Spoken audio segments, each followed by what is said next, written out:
Hi hello ನಮಸ್ತೆ ಎಲ್ಲರಿಗೂ info media ಜಗತ್ತು ಚಾನಲಿನ ಮತ್ತೊಂದು ವಿಡಿಯೋಗೆ ಸ್ವಾಗತ ಸುಸ್ವಾಗತ. ಸ್ನೇಹಿತರೆ, ಎಲ್ಲರೂ ಹೇಗಿದ್ದೀರಾ? ಎಲ್ಲರೂ ಚೆನ್ನಾಗಿದ್ದೀರಾ ಅಂದ್ಕೊಂಡಿದ್ದೀನಿ. ನಾನು ಕೂಡ ತುಂಬಾ ಚೆನ್ನಾಗಿದ್ದೀನಿ. ಎಲ್ಲರೂ ಚೆನ್ನಾಗಿದ್ದೀರಾ ಅಂದ್ಕೊಂಡು ಭಾವಿಸ್ಕೊಂಡು ಇವತ್ತಿನ ಒಂದು ವಿಡಿಯೋನ ಶುರು ಮಾಡಿಬಿಡೋಣ. ಇವತ್ತಿನ ಒಂದು ವಿಡಿಯೋದಲ್ಲಿ ಜೂನ್ 15ನೇ ತಾರೀಕು ಸ್ನೇಹಿತರೆ ಸೋಮಾವತಿ ಅಮಾವಾಸ್ಯೆ ಇದೆ.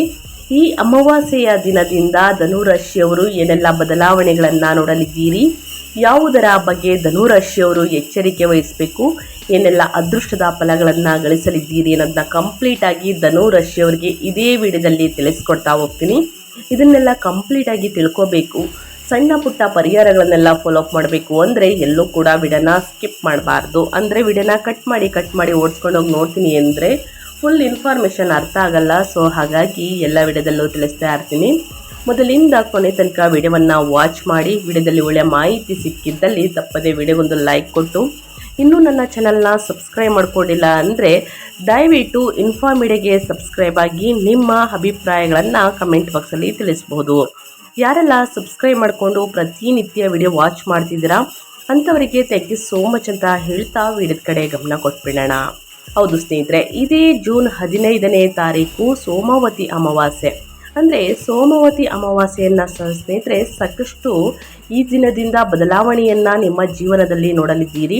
ಅದು ನಿಮ್ಮ ವ್ಯಾಪಾರದಲ್ಲಿ, ವ್ಯವಹಾರದಲ್ಲಿ, ಹಣಕಾಸಿನಲ್ಲಿ, ವೃತ್ತಿ ಜೀವನದಲ್ಲಿ, ಉದ್ಯೋಗದಲ್ಲಿ ಒಂದಲ್ಲ ಒಂದು ರೀತಿಯಲ್ಲಿ ಬದಲಾವಣೆಗಳು ಕಂಡುಬರಬಹುದು. ಇದೇ ಜೂನ್ 15, 2026 ಸೋಮವಾರದ ದಿನ ಸೋಮಾವತಿ ಅಮಾವಾಸ್ಯೆ ಆರಂಭ ಮಧ್ಯಾಹ್ನ 12:49ರಿಂದ ಇನ್ನು ಜೂನ್ 15 ಬೆಳಿಗ್ಗೆ 8:23ಕ್ಕೆ ಕೊನೆಗೊಳ್ಳುತ್ತದೆ ಅಂತಲೇ ಹೇಳಬಹುದು.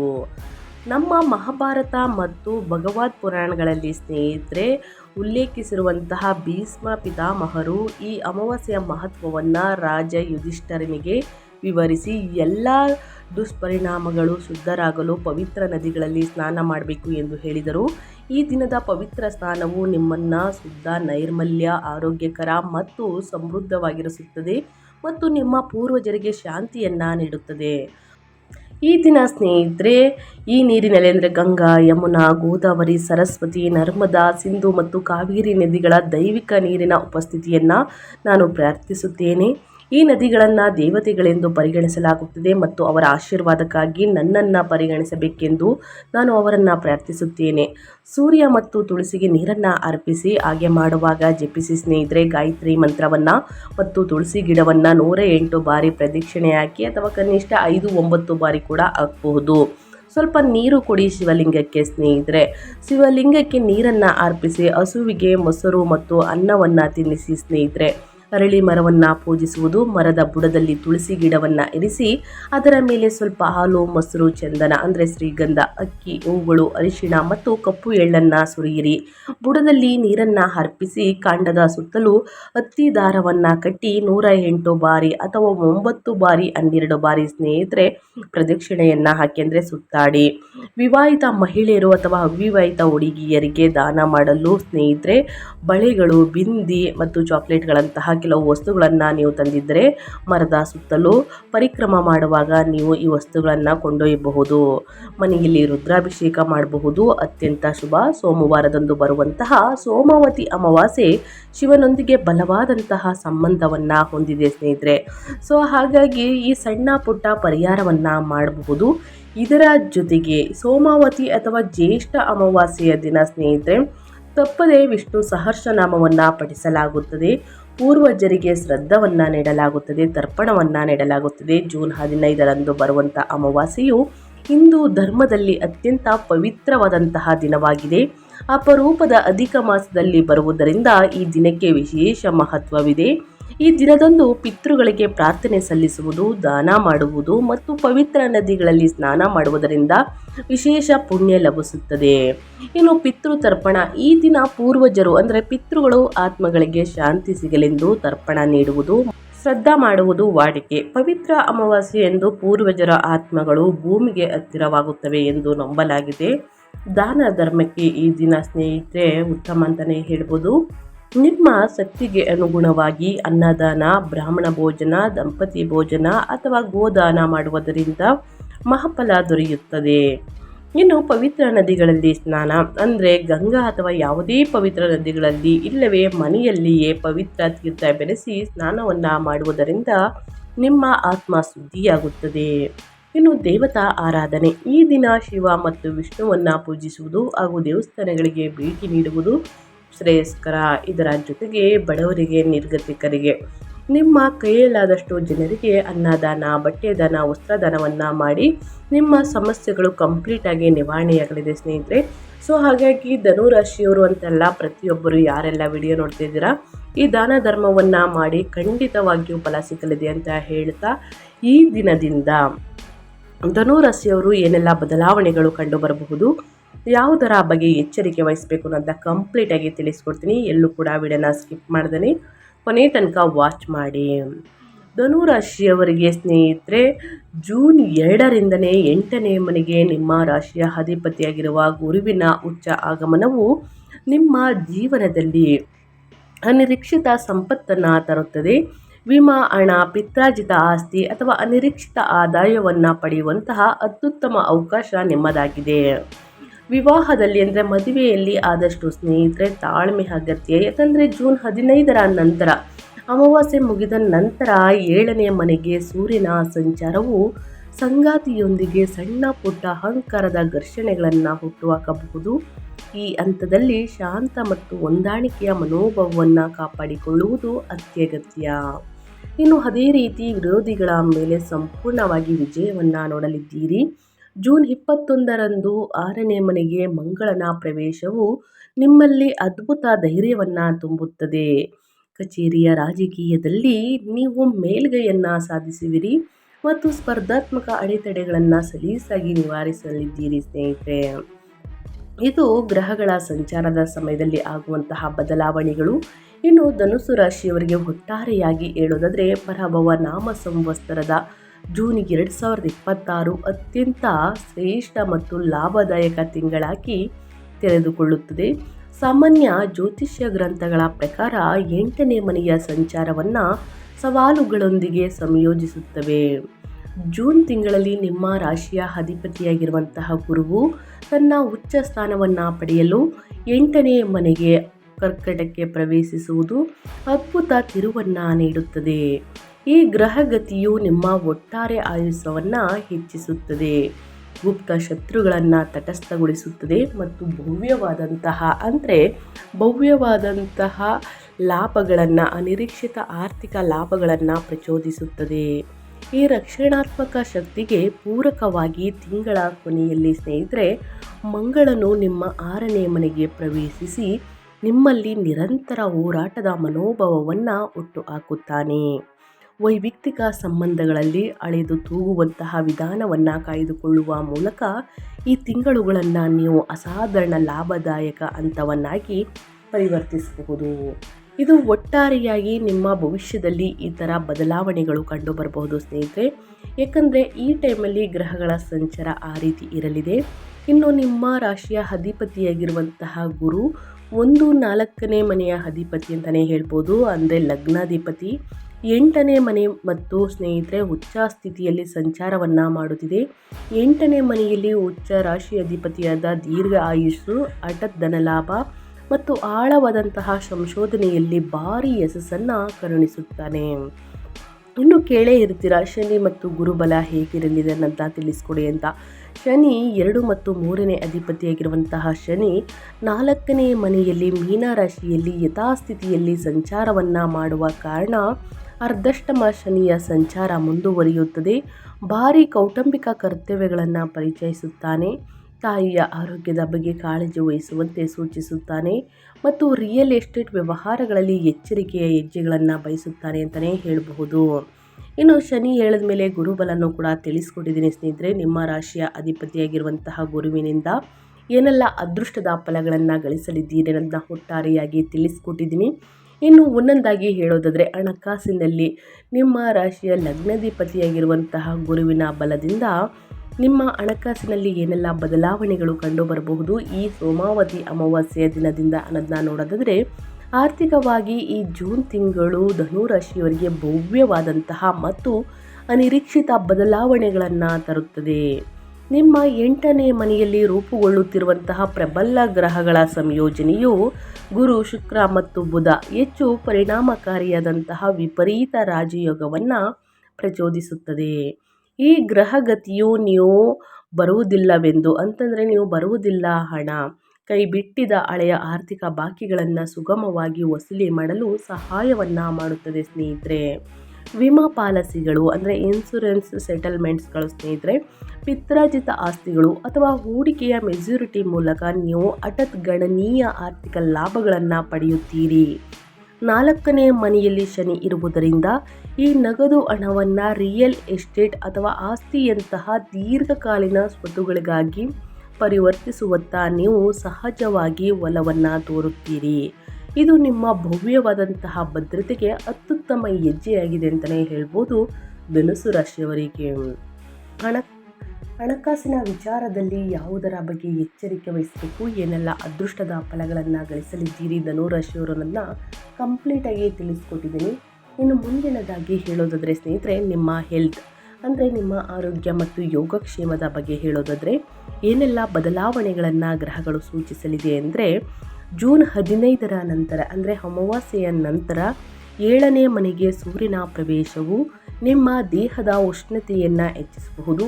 ಇದರ ಜೊತೆಗೆ ಜೂನ್ 21ರ ನಂತರ 6ನೇ ಮನೆಗೆ ಮಂಗಳನ ಪ್ರವೇಶವು ಭಾರೀ ಕೆಲಸದ ಹೊರೆಯಿಂದಾಗಿ ನಿಮ್ಮ ದೈಹಿಕ ಆಯಾಸವನ್ನು ಹೆಚ್ಚಿಸುತ್ತದೆ. ಸಮಯಕ್ಕೆ ಸರಿಯಾಗಿ ವಿಶ್ರಾಂತಿಯನ್ನು ಪಡೆಯಲು ವಿಫಲವಾದರೆ ತಾತ್ಕಾಲಿಕ ಕಣ್ಣಿನ ಆಯಾಸ ಅಥವಾ ನರಗಳ ಒತ್ತಡಕ್ಕೆ ಕಾರಣವಾಗಬಹುದು. ಪ್ರತಿದಿನ ಧ್ಯಾನ ಮತ್ತು ಯೋಗಕ್ಕೆ ಸ್ನೇಹಿತರೆ, ಯೋಗವನ್ನು ಮಾಡುವುದಕ್ಕೆ ಸಮಯವನ್ನು ಮೀಸಲಿಡುವುದು 8ನೇ ಮನೆಯ ಗ್ರಹಗಳ ನಿಮ್ಮೊಳಗೆ ಆಳವಾದಂತಹ ಸಕಾರಾತ್ಮಕ ಆಧ್ಯಾತ್ಮಿಕ ಶಕ್ತಿಗಳನ್ನು ಜಾಗೃತಗೊಳಿಸಲು ಅನುವು ಮಾಡಿಕೊಡುತ್ತದೆ.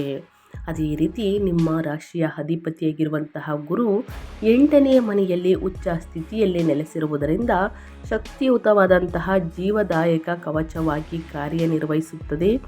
ದೀರ್ಘಕಾಲದಿಂದ ದೈಹಿಕ ಸಮಸ್ಯೆಗಳು ಈ ಅವಧಿಯಲ್ಲಿ ಗುಣಮುಖವಾಗಲು ಪ್ರಾರಂಭಿಸುತ್ತವೆ. ಇದು ನಿಮ್ಮ ಆಯುಷ್ಯವನ್ನು ಸ್ಪಷ್ಟವಾಗಿ ಹೆಚ್ಚಿಸಲಿದೆ ಅಂತಲೇ ಹೇಳಬಹುದು. ಇನ್ನು ಅದೇ ರೀತಿ ಸ್ನೇಹಿತರೆ, ಕುಟುಂಬ ಮತ್ತು ವೈಯಕ್ತಿಕ ಜೀವನದ ಬಗ್ಗೆ ಹೇಳೋದಾದರೆ ನಿಮ್ಮ ಸಂಬಂಧಗಳಲ್ಲಿ ಏನೆಲ್ಲ ಬದಲಾವಣೆಗಳು ಕಂಡುಬರಬಹುದು, ಯಾವುದರ ಬಗ್ಗೆ ಎಚ್ಚರಿಕೆ ವಹಿಸಬೇಕು ಅಂದರೆ, ಕೌಟುಂಬಿಕ ವ್ಯವಹಾರಗಳಲ್ಲಿ ನಿಮ್ಮ 4ನೇ ಮನೆಯಲ್ಲಿ ಶನಿಯ ಉಪಸ್ಥಿತಿಯು ನೀವು ಗಮನಾರ್ಹ ಕೌಟುಂಬಿಕ ಕರ್ತವ್ಯಗಳನ್ನು ಹೊರಬೇಕಾಗುತ್ತದೆ ಎಂಬುದನ್ನು ಗ್ರಹಗಳು ಸೂಚಿಸಲಿದೆ. ನಿಮ್ಮ ತಾಯಿಯ ಆರೋಗ್ಯದ ಬಗ್ಗೆ ವಾಡಿಕೆಯ ಗಮನ ಹರಿಸುವುದು ಜಾಣತನ ಸ್ನೇಹಿತರೆ. ಇನ್ನು ನಿಮ್ಮ ವೈವಾಹಿಕ ಕ್ಷೇತ್ರವು ಈ ತಿಂಗಳು ಪ್ರಜ್ಞಾಪೂರ್ವಕ ಹೊಂದಾಣಿಕೆಗಳನ್ನು ಬಯಸುತ್ತದೆ. ಜೂನ್ 15ರ ನಂತರ ಅಂದರೆ ಜ್ಯೇಷ್ಠ ಅಮಾವಾಸ್ಯೆ ಅಥವಾ ಸೋಮಾವತಿ ಅಮಾವಾಸ್ಯೆ ಮುಗಿದ ನಂತರ ಸೂರ್ಯನು ನಿಮ್ಮ 7ನೇ ಮನೆಗೆ ಪ್ರವೇಶಿಸಿದ ನಂತರ ನಿಮ್ಮ ಸಂಗಾತಿಯ ನಡವಳಿಕೆಯಲ್ಲಿ ಅಧಿಕಾರಯುತ ಅಥವಾ ಹಠಮಾರಿ ವರ್ತನೆ ಕಂಡುಬರಬಹುದು. ಸಣ್ಣ ಪುಟ್ಟ ಮನೆಯ ಚರ್ಚೆಗಳು ತೀವ್ರವಾದಂತಹ ಅಹಂಕಾರದ ಘರ್ಷಣೆಗಳಿಗಾಗಿ ಬದಲಾಗುವುದನ್ನು ತಡೆಯಲು ನೀವು ಹೊಂದಾಣಿಕೆಯ ಮತ್ತು ತಾಳ್ಮೆಯ ನಿಲುವನ್ನು ಕಾಪಾಡಿಕೊಳ್ಳುವುದು ಸೂಕ್ತ. ವಿವಾಹ ಸಂಬಂಧಗಳನ್ನು ಹುಡುಕುತ್ತಿರುವವರಿಗೆ 8ನೇ ಮನೆಯಲ್ಲಿ ಗುರುವಿನ ಉಪಸ್ಥಿತಿಯು ಸಣ್ಣ ಪುಟ್ಟ ವಿಳಂಬಗಳನ್ನು ತರಬಹುದಾದರೂ ಅದು ಅಂತಿಮವಾಗಿ ಅತ್ಯಂತ ಸ್ಥಿರವಾದ ಮತ್ತು ಉತ್ತಮ ಸಂಬಂಧಗಳನ್ನು ತಂದುಕೊಡುತ್ತದೆ. ಒಟ್ಟಾರೆಯಾಗಿ ಕುಟುಂಬದಲ್ಲಿ ಏನೆಲ್ಲ ಬದಲಾವಣೆಗಳು ಕಂಡುಬರಬಹುದು, ಯಾವುದರ ಬಗ್ಗೆ ಎಚ್ಚರಿಕೆ ವಹಿಸಬೇಕು ಧನುಸ್ಸು ರಾಶಿಯವರನ್ನು ಕಂಪ್ಲೀಟಾಗಿ ತಿಳಿಸ್ಕೊಟ್ಟಿದ್ದೀನಿ. ಇನ್ನು ವಿದ್ಯಾರ್ಥಿಗಳ ಬಗ್ಗೆ ವಿದ್ಯಾಭ್ಯಾಸದ ಬಗ್ಗೆ ಹೇಳೋದಾದರೆ ಏನೆಲ್ಲ ಬದಲಾವಣೆಯನ್ನು ಗ್ರಹಗಳು ಸೂಚಿಸಲಿದೆ ಅಂದರೆ, ವಿದ್ಯಾರ್ಥಿಗಳಿಗೆ ವಿಶೇಷವಾಗಿ ವೈದ್ಯಕೀಯ ಸ್ಟ್ರೀಮ್ಗಳು, ಪುರಾತತ್ವ ಸಂಶೋಧನೆ, ಐತಿಹಾಸಿಕ ವಿಶ್ಲೇಷಣೆ ಅಥವಾ ಆಳವಾದಂತಹ ತಾಂತ್ರಿಕ ಕ್ಷೇತ್ರಗಳನ್ನು ಅನುಸರಿಸುವವರಿಗೆ 8ನೇ ಮನೆಯಲ್ಲಿರುವ ಉಚ್ಚ ಗುರುವು ಅದ್ಭುತ ಒಳನೋಟಗಳನ್ನು ತೆರೆಯುತ್ತಾನೆ ಸ್ನೇಹಿತರೆ. ಇನ್ನು ಅದೇ ರೀತಿ ಸಂಕೀರ್ಣ ವಿಷಯಗಳ ಮೇಲೆ ನೀವು ಆಳವಾದಂತಹ ಹಿಡಿತವನ್ನು ಸಾಧಿಸುವಿರಿ. ಜೂನ್ 21ರ ನಂತರ 6ನೇ ಮನೆಯಲ್ಲಿ ಮಂಗಳನ ಸಂಚಾರದಿಂದಾಗಿ ಪ್ರತಿಷ್ಠಿತ ಸಂಸ್ಥೆಗಳು, ಸೀಟುಗಳಿಗಾಗಿ ಅಥವಾ ಸರ್ಕಾರಿ ಉದ್ಯೋಗಗಳಿಗಾಗಿ ಸ್ಪರ್ಧಾತ್ಮಕ ಪರೀಕ್ಷೆಗಳನ್ನು ಬರೆಯುವಂತಹ ಅಭ್ಯರ್ಥಿಗಳು ಸಂಪೂರ್ಣ ವಿಜಯಶಾಲಿಯಾಗುತ್ತಾರೆ.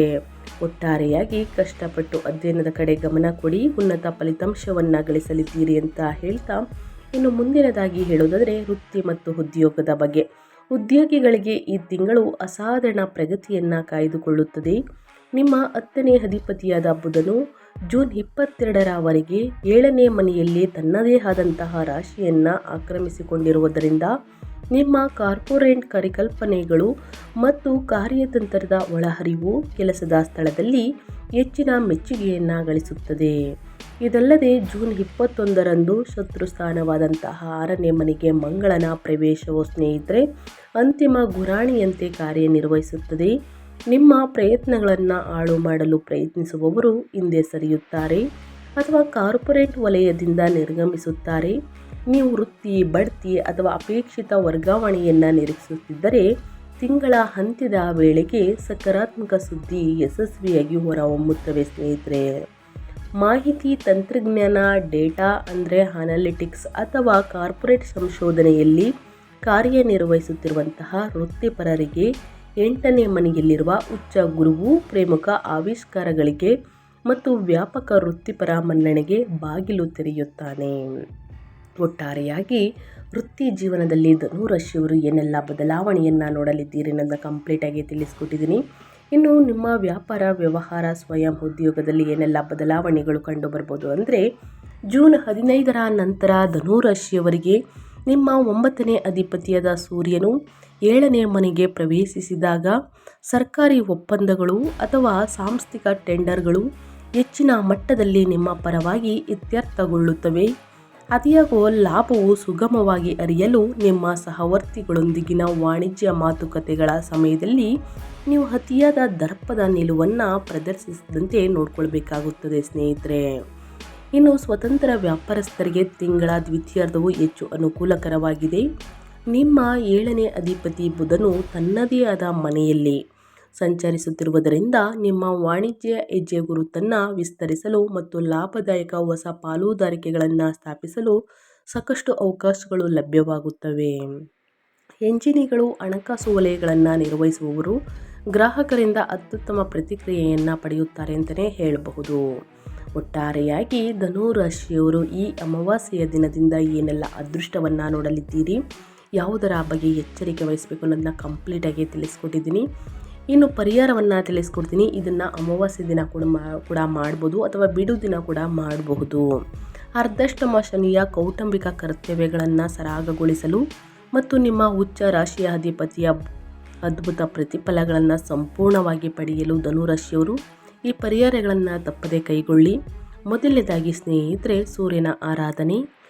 ಜೂನ್ 15ರ ನಂತರ 7ನೇ ಮನೆಗೆ ಸೂರ್ಯನ ಪ್ರವೇಶದಿಂದಾಗಿ ನಿಮ್ಮ ವೈವಾಹಿಕ ಜೀವನದಲ್ಲಿ ಉಂಟಾಗುವ ಮಾತಿನ ಚಕಮಕಿ ಅಥವಾ ಅಹಂಕಾರದ ಘರ್ಷಣೆಯನ್ನು ಶಮನಗೊಳಿಸಲು ಮುಂಜಾನೆ ಸೂರ್ಯ ನಮಸ್ಕಾರವನ್ನು ಅಭ್ಯಾಸ ಮಾಡಿ ಮತ್ತು ಆದಿತ್ಯ ಹೃದಯ ಸೂತ್ರವನ್ನು ಪಠಿಸಿ ಸ್ನೇಹಿತರೆ. ಇನ್ನು ಶನಿ ಪರಿಹಾರ. 4ನೇ ಮನೆಯ ಶನಿಯಿಂದ ಉದ್ಭವಿಸುವಂತಹ ಕೌಟುಂಬಿಕ ಆತಂಕಗಳನ್ನು ಎದುರಿಸಲು ಶನಿವಾರದಂದು ಶಿವನ ದೇವಸ್ಥಾನದಲ್ಲಿ ನೀರು ಅಥವಾ ಹಾಲಿನ ಅಭಿಷೇಕವನ್ನು ಮಾಡಿ ಮತ್ತು ನಿಮ್ಮ ಹಿರಿಯರ ಆಶೀರ್ವಾದವನ್ನು ಪಡೆಯಿರಿ ಸ್ನೇಹಿತರೆ. ಇನ್ನು ದಕ್ಷಿಣಾಮೂರ್ತಿ ಸ್ತೋತ್ರ. ನಿಮ್ಮ ಉಚ್ಚ ರಾಶಿಯ ಅಧಿಪತಿಯ ಮೂಲಕ ಭವ್ಯವಿರುವಂತಹ ಸ್ನೇಹಿತರೆ ಬೃಹತ್ ಅದೃಷ್ಟದ ಅರಿವನ್ನು ಸಂಪೂರ್ಣವಾಗಿ ರಕ್ಷಿಸಲು ಲಭ್ಯವಿರುವಂತಹ ಬೃಹತ್ ಅದೃಷ್ಟದ ಅರಿವನ್ನು ಸಂಪೂರ್ಣವಾಗಿ ರಕ್ಷಿಸಲು ಗುರುವಾರದಂದು ಹಳದಿ ವಸ್ತ್ರವನ್ನು ಧರಿಸಿ ಮತ್ತು ಶ್ರೀ ದಕ್ಷಿಣಾಮೂರ್ತಿ ಸ್ತೋತ್ರವನ್ನು ಪಠಿಸಿ. ಗುರುರಾಯರ ಮಂತ್ರವನ್ನು ಕೂಡ 9 ಬಾರಿ ಅಥವಾ 12 ಬಾರಿ ಹೇಳುವುದರಿಂದ ಸಮಸ್ಯೆಗಳು ಕ್ರಮೇಣವಾಗಿ ಕಡಿಮೆಯಾಗಲಿದೆ. ಸೊ ಹಾಗಾಗಿ ಸ್ನೇಹಿತರೆ, ಧನುರಾಶಿಯವರು ತಪ್ಪದೆ ಈ ಸಣ್ಣ ಪುಟ್ಟ ಪರಿಹಾರವನ್ನು ಮಾಡಿ ಅಂತ ಹೇಳ್ತಾ ನಾನು ವಿಡಿಯೋವನ್ನು ಎಂಡ್ ಮಾಡ್ತಾ ಇದ್ದೀನಿ. ಇವತ್ತಿನ ಒಂದು ವಿಡಿಯೋದಲ್ಲಿ ಧನುಸ್ಸು ರಾಶಿಯವರಿಗೆ ಒಳ್ಳೆಯ ಮಾಹಿತಿ ಸಿಕ್ಕಿದ್ದಲ್ಲಿ, ಈ ವಿಡಿಯೋ ಯೂಸ್ಫುಲ್ ಅನಿಸಿದ್ದಲ್ಲಿ ವಿಡಿಯೋಗೆ ಲೈಕ್ ಮಾಡೋದನ್ನ ಮರ್ತಿದ್ರೆ ಲೈಕ್ ಮಾಡಿ. ಇನ್ನೂ ನನ್ನ ಚಾನಲ್ನ ಸಬ್ಸ್ಕ್ರೈಬ್ ಮಾಡ್ಕೊಂಡಿಲ್ಲ ಅಂದರೆ ಇನ್ಫಾರ್ಮೇಟಿವ್ಗೆ ಸಬ್ಸ್ಕ್ರೈಬ್ ಆಗಿ ನಿಮ್ಮ ಅಭಿಪ್ರಾಯಗಳನ್ನು ಕಮೆಂಟ್ ಬಾಕ್ಸಲ್ಲಿ ತಿಳಿಸಬಹುದು. ಯಾರೆಲ್ಲ ಸಬ್ಸ್ಕ್ರೈಬ್ ಮಾಡಿಕೊಂಡು ಪ್ರತಿನಿತ್ಯ ವಿಡಿಯೋ ವಾಚ್ ಮಾಡ್ತಿದ್ದೀರಾ ಅಂಥವರಿಗೆ ಥ್ಯಾಂಕ್ ಯು ಸೋ ಮಚ್ ಅಂತ ಹೇಳ್ತಾ, ನಿಮಗೂ ಮತ್ತು ನಿಮ್ಮ ಕುಟುಂಬಕ್ಕೆ ತುಂಬಾ ಒಳ್ಳೆಯದಾಗಲಿ. ಮತ್ತೊಂದು ವಿಡಿಯೋ ಜೊತೆ ಮತ್ತೊಂದು ಹೊಸ ರಾಶಿ ಭವಿಷ್ಯದಲ್ಲಿ ಸಿಗ್ತೀನಿ. Thank you for watching.